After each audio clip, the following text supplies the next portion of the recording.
Hello and welcome to Beyond the Bio. This week I'm joined by Dan Bradbury, who is the owner of a private equity group, and his primary focus is as an investor who specialises in taking companies already producing 7 figures in revenue and accelerating their growth to over 10 million.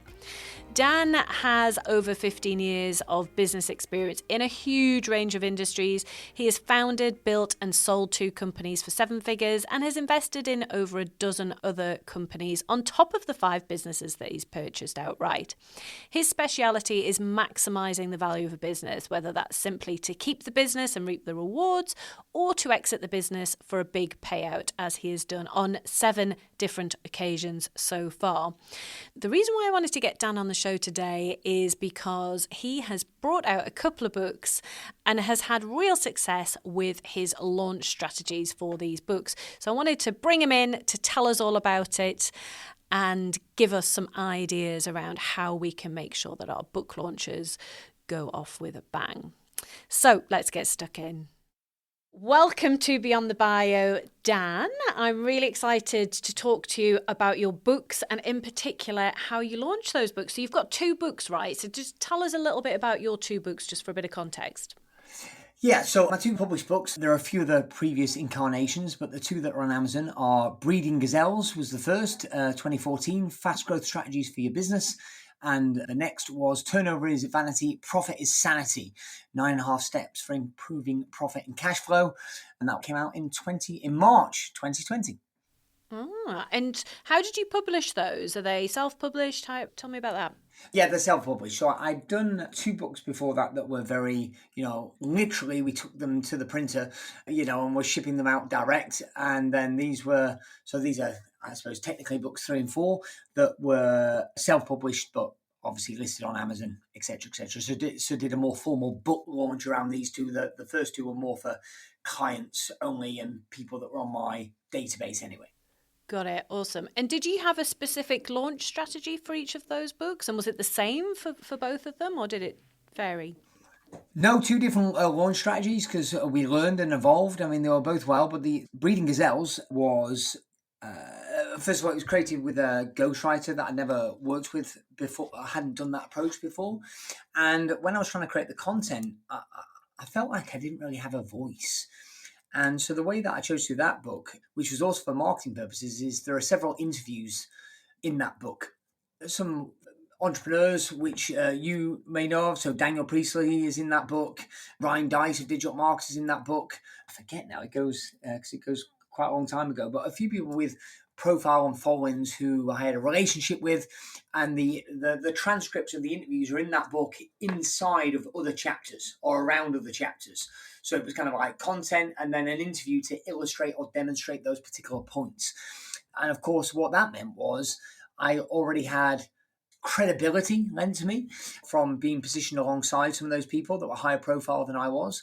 But I also had a launch strategy because, of course, they agreed to promote a book that they were part of. They weren't credited as co-authors, but because they've got a part in the book, Ryan Dice in particular sent a promotion to his list, and we tied the launch event as a physical seminar in London, and it worked out really well because I had Ryan come over, I had Dan Sullivan from Strategic Coach fame, for those who know the coaching industry well, come over, and their promotions to their databases effectively filled that room. And the way that we did it was you didn't have to get a ticket, but you had to buy copies of the books. And I forget the numbers now, but depending on how many books you bought, depending on what grade of ticket you got. So did they do that in advance then? They had to buy the book in advance to get a place at the launch? Exactly right. So they bought in advance, which meant we sold, from memory, 3,000 books on our launch day. And that correlated to bestseller status on Amazon. And of course, it filled our room at the event. That's so interesting. So all your marketing to the lists was to get them to buy the book through Amazon on a specific day. And then once they had that proof of purchase, that gave them access to your event. Exactly right. Exactly right. But it kind of kicked off what was really interesting. I think sometimes people think the books are going to make them money, and my experience is that's not the case, but indirectly it can make you a lot of money. So what I wanted was to attract a particular audience into my room business owners, because I kind of specialise in people that have got 7-figure revenues that are looking to scale. So low 7-figure revenues for established businesses looking to scale. So that's my skill set. And so I got those people in a room, and then we did a great event, and then that was selling into kind of my back end programs. But it was in the room that we got a very, very special guest purely by off chance, which just was kind of the icing on the cake. Tell us about that. So I'm at the back of the room, and I think it was Dan Sullivan that was on stage. So Dan's doing his thing, and I'm at the AV desk at the back. And there's however many 100 people in the room, some big fancy hotel in London. And I'm in there, and we had a team WhatsApp group, like the logistics of where we're at. And it's relatively early in the day, so it's probably only 9:30, 10 o'clock in the morning. We're just kind of getting going. And I've introduced Dan, and Dan's up doing his thing. And somebody went, "You'll never guess who's here."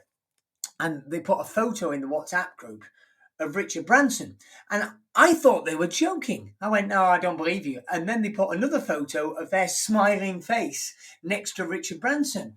And I went, "Good God." Because the funny thing was, Sophie, we'd actually asked him to be in the book. No way. We'd written to him, asked him to be in the book, and he or rather his team, politely declined, because obviously he's such an inspiration for all of us.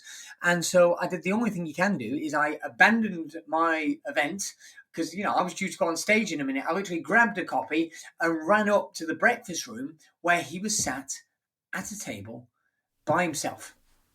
Oh, wow. What are the chances of that? Right. Well, it turned out, because I just barged in, went up to him, said he was an inspiration. He was gracious, took a photo. And it turns out that he was there for a meeting with a former US president. And as you do. Yeah, as you do. Well, it had been strange, because when my wife and I had come out of the hotel room that morning, because we stayed the night before, there were all these very serious looking security people that spoke with an American accent. And they were saying, like, "Oh, yeah, when is he ready? Is he running late?" But they never said his name. And we went, "Oh, who is this?" Because there were a lot of them around. And so this former US president happened to be staying in this hotel and happened to be staying on the same floor as my wife and I. Did you find out who it was? You know what?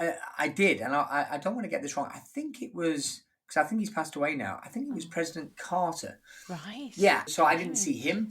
I only saw the security people. And apparently Richard Branson was there, and he was a thing that I think he still is a part of, called the Elders, kind of Desmond Tutu, and like sort of kind of senior leaders to try and work together on humanity's problems. And that's why Richard Branson was there at my event. I asked him to come into the room, but he said he had this meeting, so unfortunately he didn't make it into the event. But I was able to get a photo of me with him with the book. So Richard Branson came to my book launch event with a little bit of creative licensing. That is so cool. So what did you do with the picture? Where did you put it? Oh, put it everywhere. Too right. I mean, it's a little bit cliche. I think most, I don't say most, but because he does so much stuff on Necker, it feels like most entrepreneurs who get around and go to events have had a photo with Richard Branson at some point. But still, it's a rite of passage, I think. And he is such an iconic entrepreneur. And it was a wonderful coincidence to happen for that first book launch. That is so cool. I love it. And then did you tell everyone when you went on stage with your guests? You know what? I think I didn't, because I didn't want to take them all out of the room. Yeah. I don't want to be like, "Oh, yeah, by the way, guys, now I'm on stage. Pay attention to me." But Richard Branson happens to be sat at a table by himself without any security up in the breakfast room. And then we'll have 300 people Mass descend upon him. exodus. Right. So I don't think I did. Oh, that is such a cool story. Just go back to your strategy around getting people into the launch party in the first place. And you said you'd sold 3,000 books on that day. Was it sort of a first come, first served around them getting the tickets to come to the event? It was. I wanted to really drive that scarcity. And for me, kind of in my core business, I was lucky more than 10 years ago to build a company and sell it for what for me was rather a large amount of money. So my mainstay now, my day-to-day is helping business owners scale up. And I only work with a finite number. I don't have a massive team because we work in great depth. So I only wanted a certain number in the room because I knew off the back of that, a certain percentage would come onto our kind of mentoring and mastermind program. So it was deliberately finite and scarce to drive that. And I forget the number, otherwise I'd tell you, but that specific number of X hundred in the room. And we kind of correlated that relative to our costs. So the number of books people bought was factored in just to make the event financially make sense. So I could have a room full of people that could hear my message of which I knew a proportion would buy the back-end program.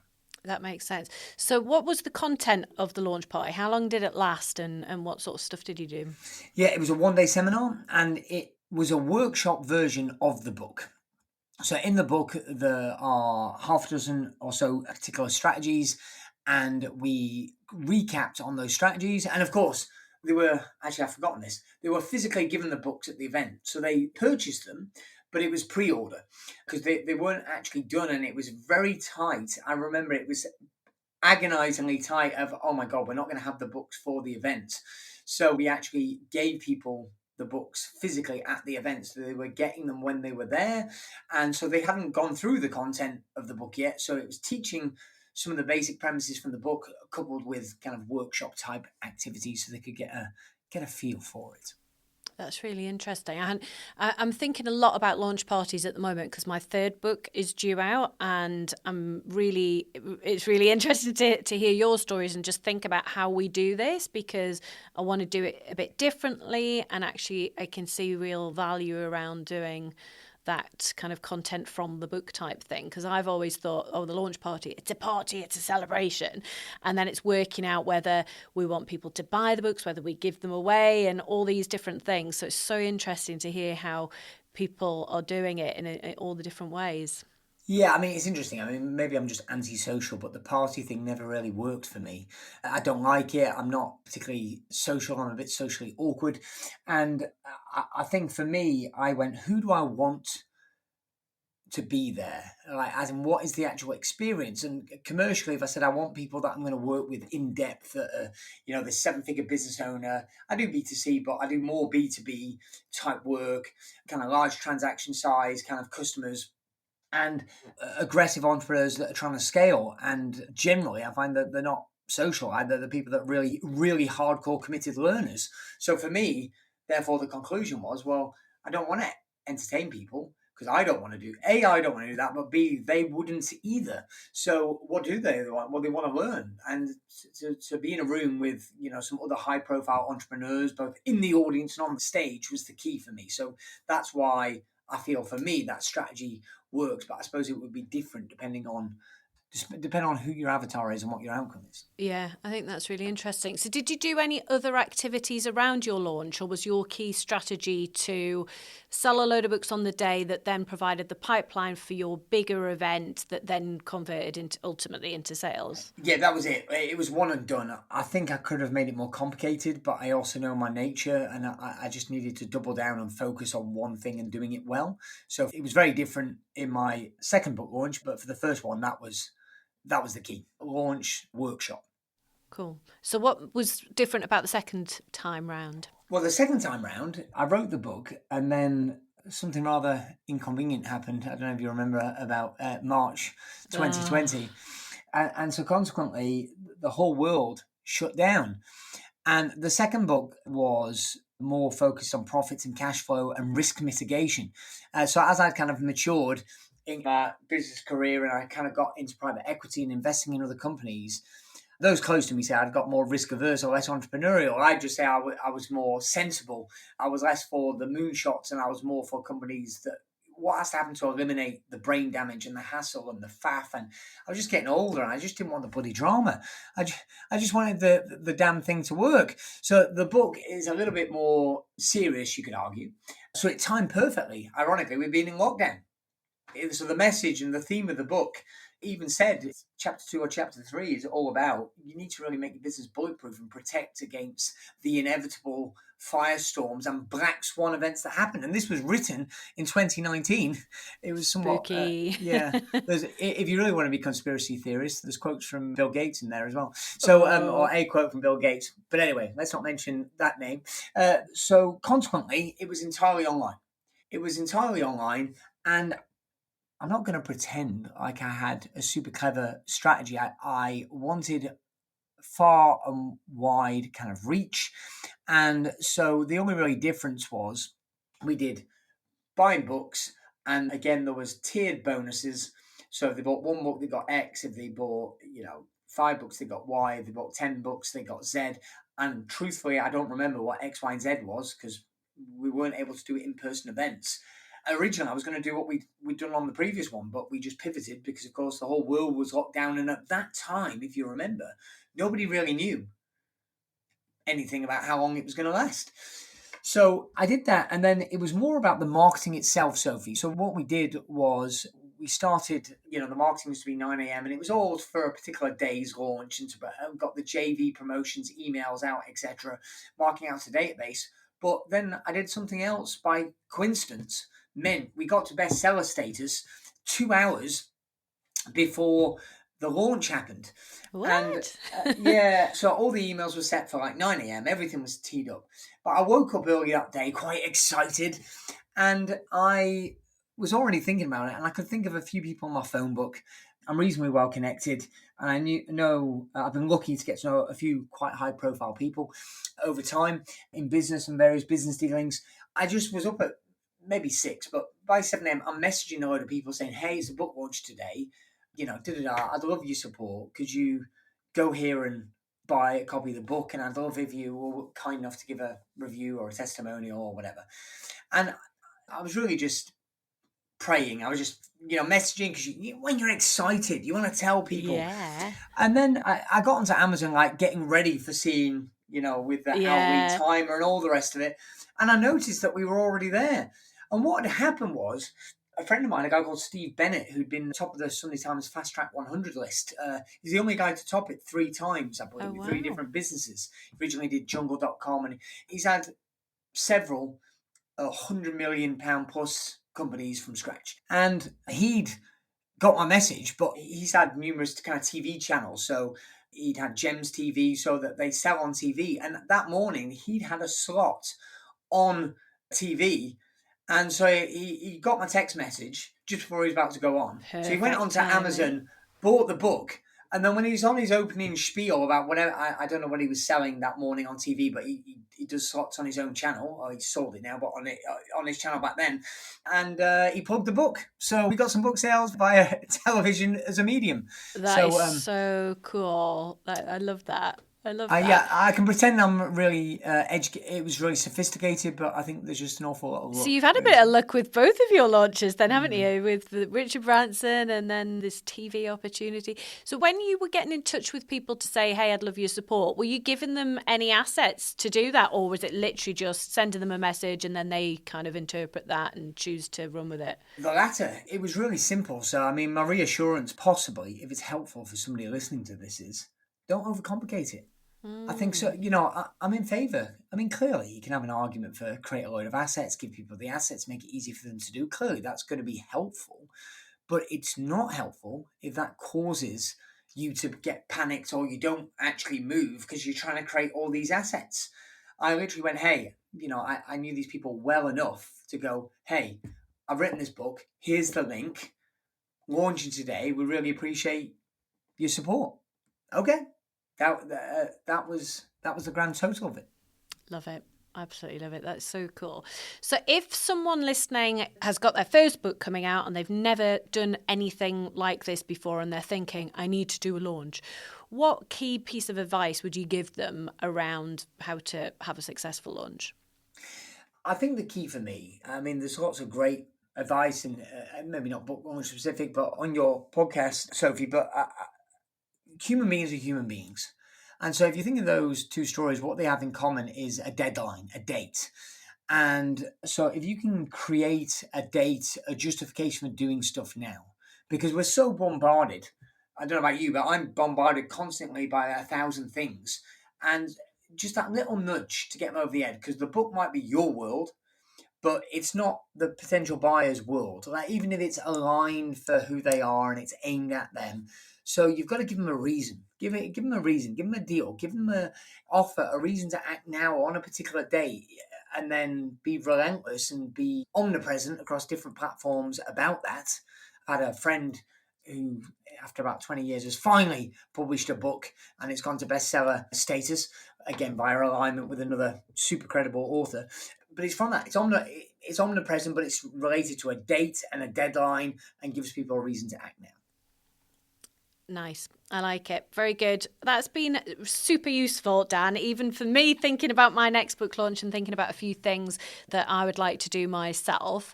If people listening are keen to connect with you, where do you hang out? Where can they find you?